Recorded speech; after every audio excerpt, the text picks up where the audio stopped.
Hola Mónica, buenas ¿Sí? tardes. Hola, ¿qué tal? ¿Cómo estás? ¿Me escuchas bien? Sí, te escucho perfectamente. Muy bien.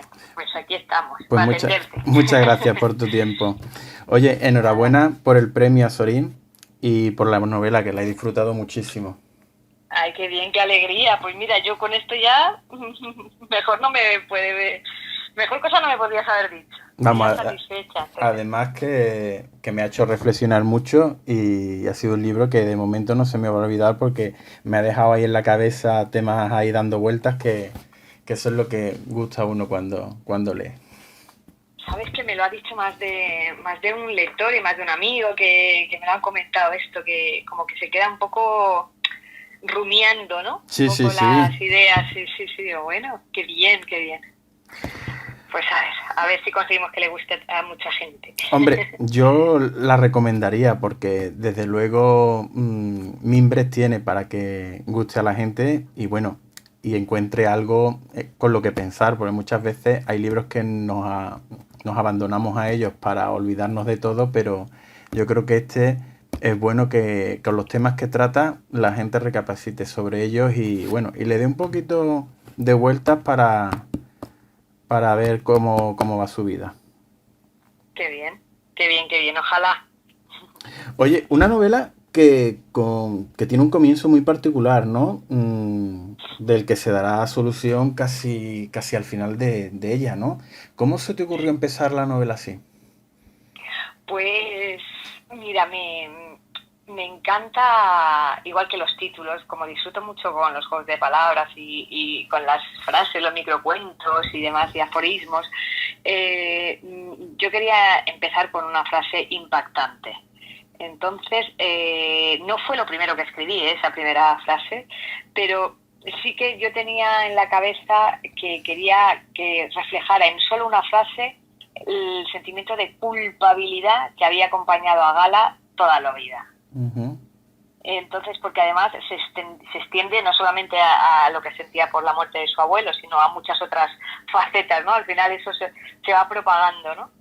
Y la culpa me pesa desde el día que maté a mi abuelo. Me parecía que era una buena manera de arrancar una historia de secretos familiares en las que todo el mundo tiene algo que esconder, algo que no le de lo que se avergüenza mostrar o confesar por miedo a decepcionar, por las culpas, por la vergüenza, en fin, tantas cuestiones morales, por presión social, familiar, en fin. Y ese era el punto de arranque. A mí me parecía que tenía que ser potente, ¿no? Impactante para enganchar al lector. Oye, Mónica, ¿y has incluido una cita de Gabriel García Márquez que da sentido al Ujú. libro? Una vez que Sí, estás leyendo el libro, pues le da sentido. Y la forma en que está estructurado el libro, a su vez, da sentido a la cita. Entonces, exacto. a mí, viendo todo esto, al final, una de las preguntas que me surgen es, ¿qué fue primero? ¿La cita y de ahí desarrollar, te dio la idea o luego desarrollando el libro encontraste esa cita y... No, pues fíjate, la idea era previa, la idea de hablar de secretos, de lo que te Sí, comentaba, sí. de hablar de las distintas capas que tenemos todos. Y al encontrar la cita de García Márquez fue como revelador para ya confiar en que verdaderamente la estructura de la novela tenía que ser así. Vida privada y vida secreta. Y que fuéramos conociendo a Gala y al resto de personajes un poco según esos capítulos van avanzando dentro de las distintas parcelas, ¿no? Es como que ya vamos invadiendo un poquito más la intimidad, ahora vamos invadiendo esa zona infranqueable que es la de los secretos y es un poco un guiño y un homenaje y inspirador y yo creo que es que cuadró todo, ¿sabes? Es un poco Sí. que encontrarla fue maravilloso porque yo ya la idea del libro ya la tenía bastante avanzada, con lo cual pues sí que fue una manera de estructurarla dándole sentido a esa cita de origen. Oye, y quitando los microcuentos, es tu tercera novela y en ella el Uh-huh, amor eh, está presente como en las dos anteriores, ¿no? ¿Te obsesiona uh-huh. el tema del amor?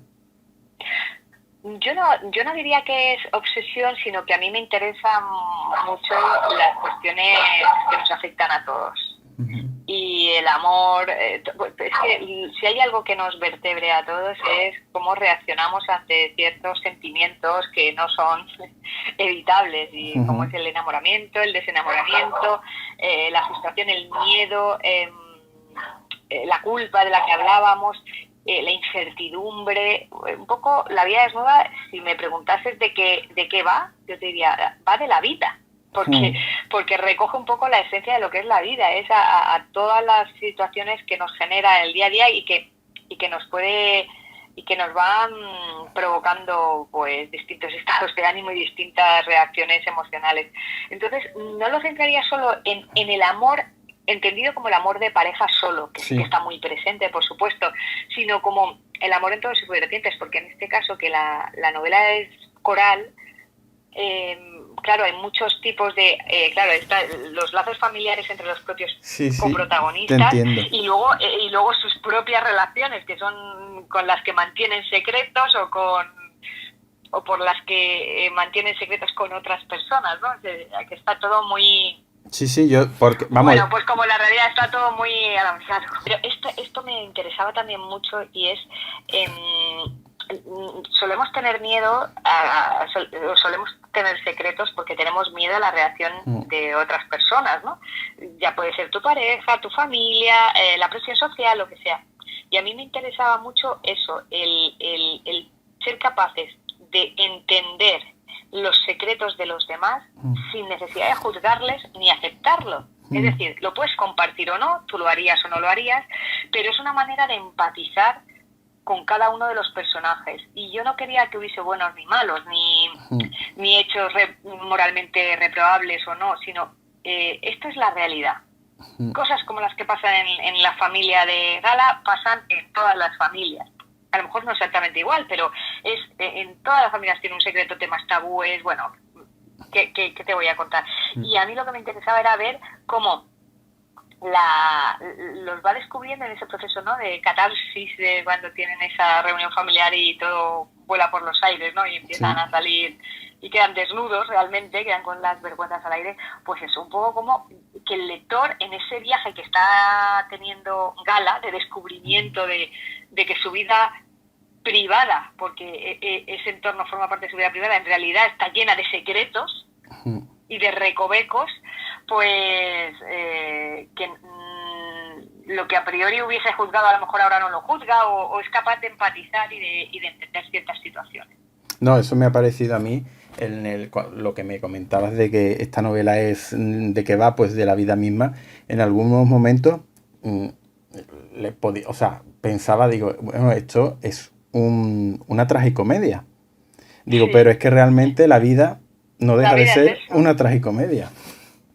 Oye, porque además el sentido del humor yo creo que es el arma infalible para enfrentarte a cualquier tipo de situación. Es decir, el sentido del humor nunca viene mal, siempre va a ayudar para desdramatizar cualquier situación. Con lo cual, que lo de tragicomedia es cierto, porque es que la vida es así, la vida es tragicomedia, es que te puede pasar una desgracia y a continuación una situación hilarante, y obviamente que eso no está tapando lo anterior, pero sí que es así. Y hay una superposición de escenas que dices, ¿cómo es posible que esté sucediendo esto en este momento? Y así es la vida. Todo lo que le ocurre a estas personas puede ocurrir perfectamente en la realidad. Aunque no se dé todo junto en una misma familia, pero es que... Eso es. Esa era la idea perfecta. Sí. Oye, Mónica, y otros temas, para que veas que no solo saco lo del amor, otros temas que se tratan en este libro es la vida, de la que hablábamos, la muerte, la soledad, la infidelidad. ¿Y hay alguno de esos temas que te haya costado más tratar que otro? No, porque en general cuando ya yo tengo la idea de la historia, ¿no?, que en este caso era pues eso, una historia de secretos familiares, quería que fuese coral, y una vez que ya dibujé a los personajes y ya tenía la trama prehecha, ¿no?, o sea, lo que es una arquitectura básica, ya me puse a escribir, y ya cuando me pongo a escribir y encuentro la hebra, ya no hay manera de parar. Y ahí lo que ocurre es algo maravilloso, y es que ya no es que tú decides, en mi caso, ya no es que yo decida ponerme a escribir, es que tengo que escribir. Ya es la necesidad, ya estoy metida totalmente en la historia y me pasan casos como el que me ha pasado en esta, que es que un personaje que en principio era secundario adquirió una relevancia a medida que lo iba escribiendo y era la tía Julia. Sí. Y a mí me ha aportado muchas alegrías porque las conversaciones que iba generando con su sobrina, con Gala, para mí eran emocionantísimas. Entonces, aquello crecía porque no podía parar de escribir. Y eso es maravilloso, que para un autor, cuando es la novela la que coge las riendas, ¿no? O uno de los personajes, en este caso, coge las riendas y dice, pues hasta aquí. Yo dije, pues hasta donde quiera la tía Julia, claro que sí. Si esto se trata de disfrutar escribiendo, porque creo que cuando uno disfruta escribiendo y se emociona, también llega al lector. No deja de ser, como es un cauce de comunicación tan directo, Sí. emisor y receptor están unidos por el texto, por la historia. Entonces esa relación tan íntima que se produce, yo creo que se capta. Me decía el otro día el escritor Andrés Pascual en una conversación que lo bonito es cuando el personaje principal da vida a los secundarios y les da en ocasiones tanta vida que los convierte casi en principales, ¿no? Que ellos crecen a sí mismos, se hacen a sí mismos gracias a estar digamos, a la sombra del principal. Y yo creo que tus personajes, al estar a la sombra de Gala, muchos han cobrado mucha vida, porque hasta el propio Hernán, aunque apenas sale, me refiero a que no sale como personaje con vida propia, entiendo, sí. pero tiene para una reflexión sobre él también. Y tiene mucho peso, porque en realidad ella sí que lo siente como tal. Entonces, aunque no sepamos su realidad, que eso también me apetecía, porque sí que en algunos casos sí que mostré a los personajes su punto de vista, ¿no? Y su reflexión y su comunicación directa con Gala. Había otros, como era el caso de Hernán, que me apetecía que el lector tuviera esta visión unilateral, pero a la vez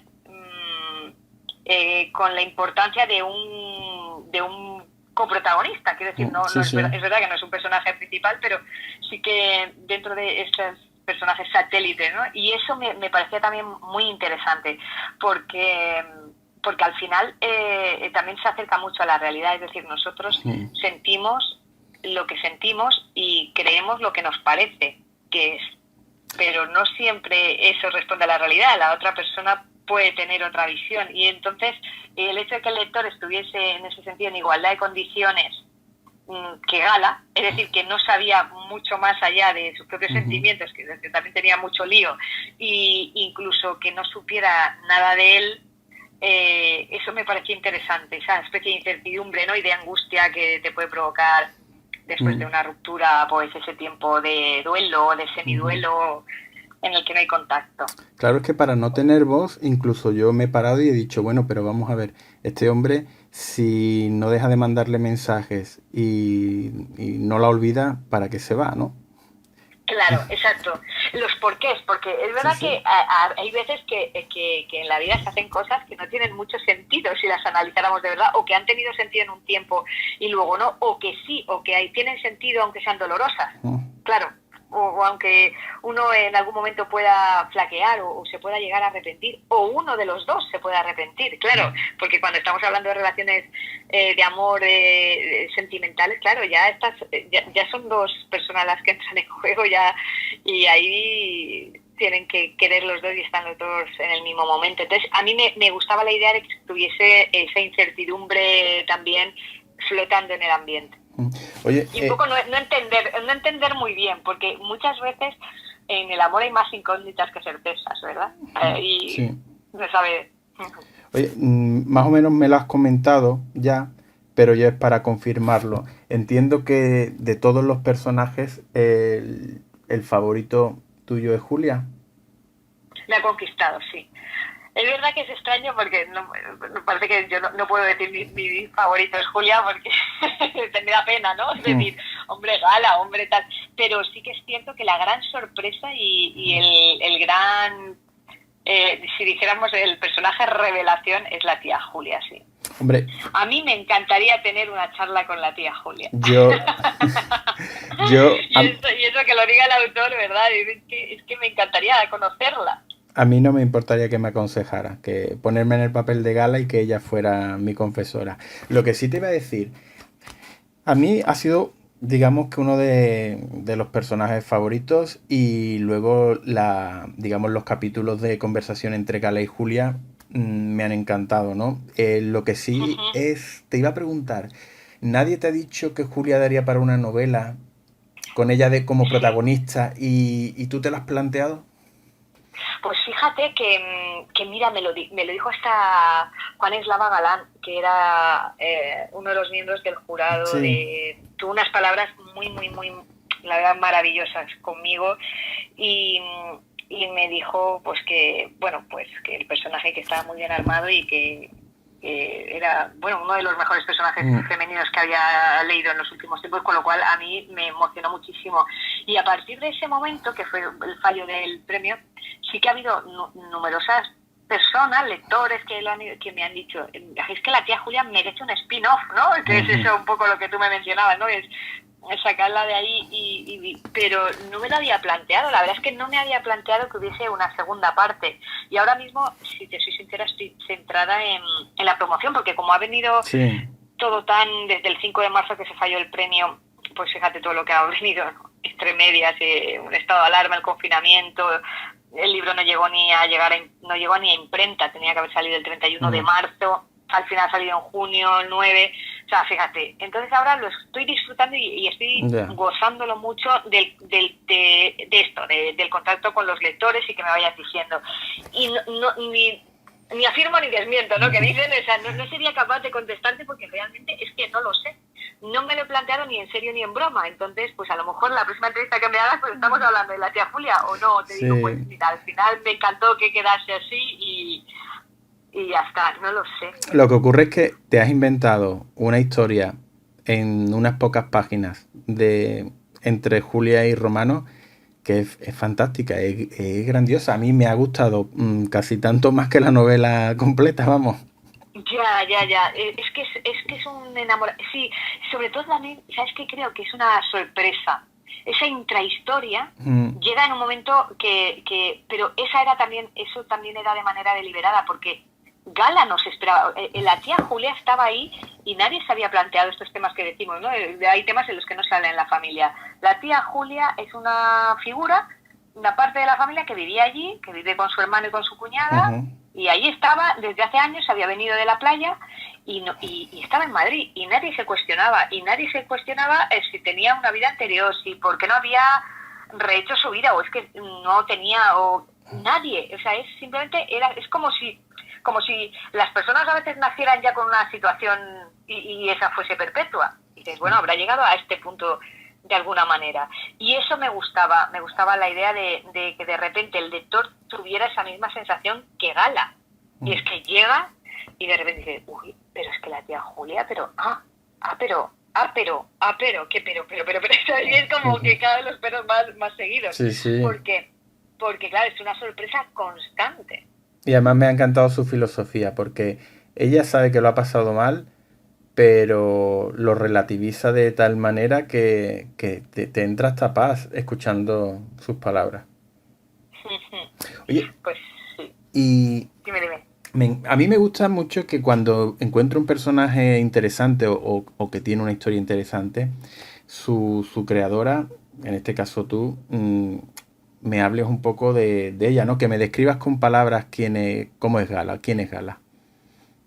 Pues mira, Gala es una chica treintañera que está en un momento vital crucial.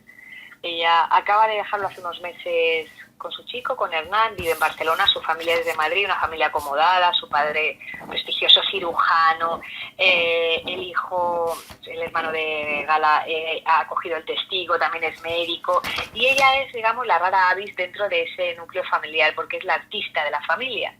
Y eso la ha llevado a ser la rebelde, pero un poco con sus contradicciones, rebelde con causa y sin causa, porque por un lado se ha sentido siempre diferente y le ha gustado reivindicarlo, pero por otro lado esa sensación de decepción a tus padres o a tu entorno por no ser lo que seguramente ellos esperaban de ti. Y muchas veces esas culpas y esos miedos nos los podemos formar en la cabeza, porque es posible que lo sientan los padres o no. Pero sí que esas presiones existen, sean reales o no. Y en ese momento crucial en el que todavía no tiene un trabajo estable o lo que se supone que es un trabajo serio, ¿no? Que dirían pues sus padres, ¿no? Así, una familia conservadora. Pues ella está que todavía no tiene, digamos, los cimientos bien asentados, vitales.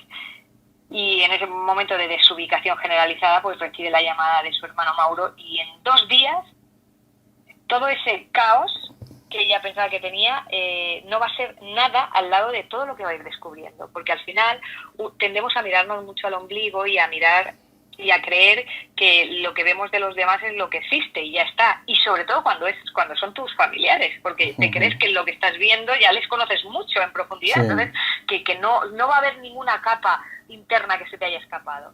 Y cuando ella se da cuenta en este viaje de despedida a su abuela enferma, que ella pensaba que ese iba a ser el momento de mayor desgarro, ¿no? De este viaje a relámpago, y digamos que eso se produce, obviamente, es la pérdida de su abuela, es su última abuela, y sí que supone un poco el adiós a la niñez también, y es un momento en el que inevitablemente madura, porque sus padres pasan entonces a la primera línea, ¿no? A la generación siguiente, y ella también avanza en ese peldaño. Pero claro, ahí llega un momento de catarsis en el que ella va descubriendo que efectivamente el resto de personas tampoco tiene vidas tan idílicas, que nada es lo que parece, y que ella tampoco sabía todo lo que ella pensaba que sabía del resto. La verdad es que a mí esa parte de los abuelos me ha encantado, eso de perder la inocencia o la infancia, ¿no? Una vez que pasa uno al siguiente nivel, una vez que ya parece que al no tener abuelos ya no deja de ser uno un niño para convertirse en un adulto. Sí. Yo creo que porque se te va un poco, se te va tu niñez, se te va un poco de tu niñez, y tú ya miras por el espejo retrovisor y ya faltan figuras muy importantes y están ligadas a tu niñez inevitablemente, porque tus abuelos han estado ahí desde que eras pequeña. Entonces ese momento, aunque no lo pienses, yo creo que a conciencia, yo creo que pasa, que ese es un proceso en el que vamos madurando y digamos pasando de fase, ¿no? Además es paradójico porque esa raíz de una muerte que a Gala se le muestra como es la vida real. Exacto. Y es a partir de una despedida dolorosa y bueno, y no diré traumática, porque es verdad que bueno, es ley de vida, es su abuela, no estamos hablando de algo peor, ¿no? Pero no por ello deja de ser doloroso, con lo cual que a partir de ahí de repente ella vaya descubriendo, y que con todo y con eso sea una novela vitalista, porque lo que pasa es que la vida no solamente son alegrías, quiero decir, la vida tiene momentos más dulces y otros menos, porque es así, es inevitable. Entonces yo creo que es un canto a la vida, en realidad. Bueno, Mónica, la novela está llena de momentos fantásticos. La confesión de Chris en el tren, la conversación de Julia con su sobrina, donde le confiesa y le aconseja, cuando el hermano habla con Gala, no sé, tiene momentos muy buenos, ¿no? Entonces yo te voy a poner en un compromiso, porque a mí uno de los momentos que más me ha gustado en la novela es cuando, antes de decirte la pregunta, en la novela se habla mucho de la importancia del presente, de recordar solo lo bueno del pasado. Y bueno, y Julia le pone en un compromiso a Gala, yo te voy a poner a ti en un compromiso y te voy a pedir que recuerdes un momento de tu vida, ¿no? ¿Con cuál te quedarías? Wow, qué difícil, ¿eh? Pues tú has puesto en un momento complicado a Gala. Hombre, claro, para eso soy yo la escritora y pongo a mis personajes en todos los bretes que me apetece. Eso es la maravilla de hacer ficción.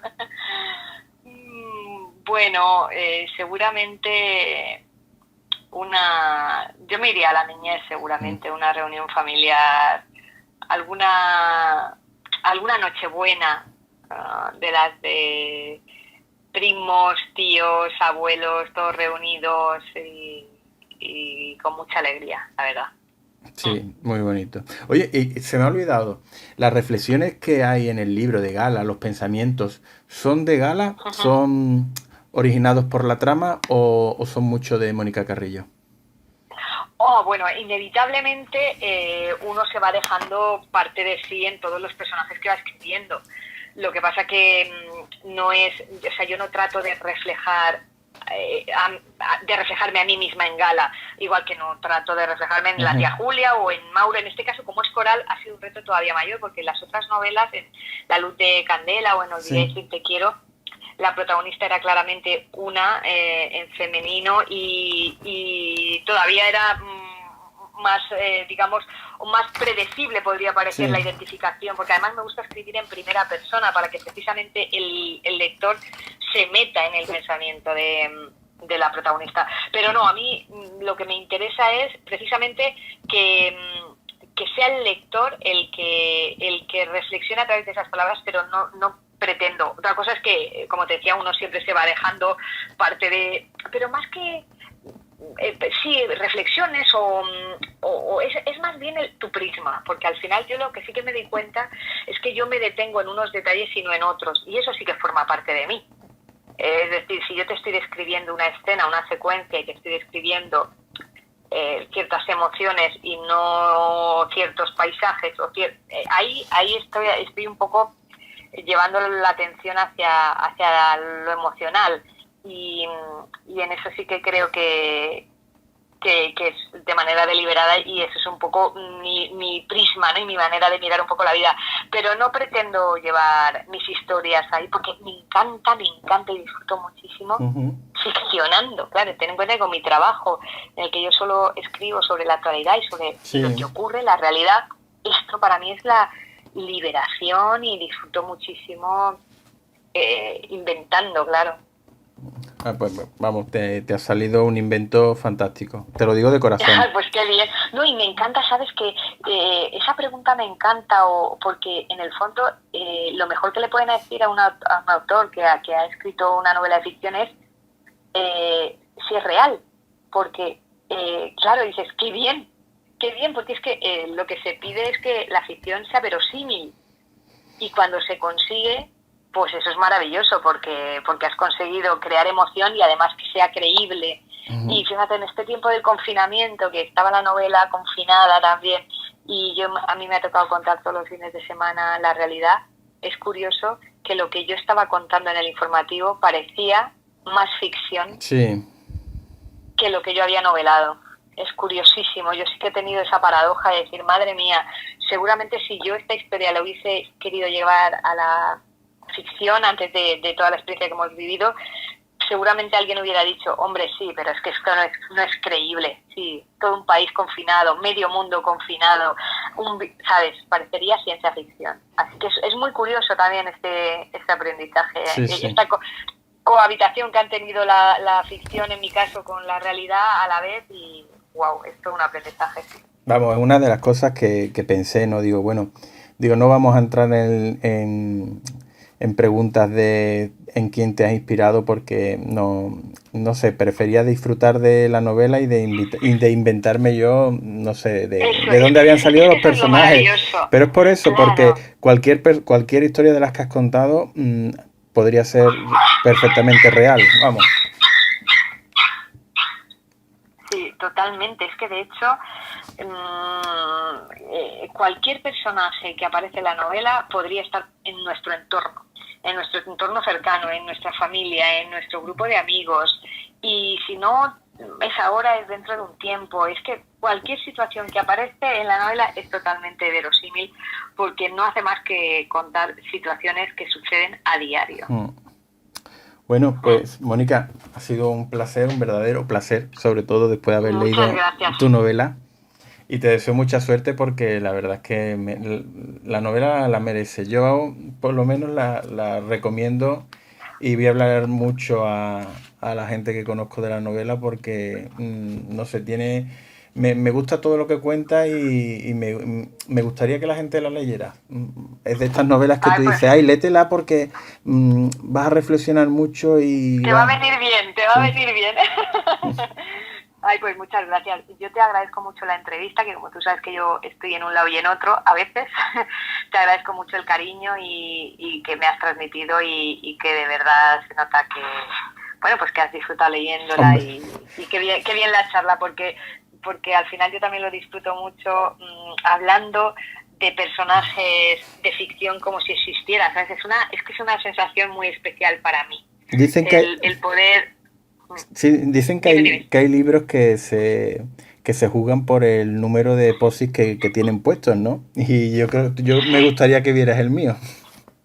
Ay, por favor, pues sí. Oye, pues luego lo pones en Twitter y lo veo. Vale, ¿Vale? venga, yo lo Y pongo. así lo veo. Y así lo veo. Pues muchísimas gracias por la entrevista, de verdad. A ti, Mónica. Venga, que Venga, un tengas buen día. Un abrazo. abrazo. Gracias.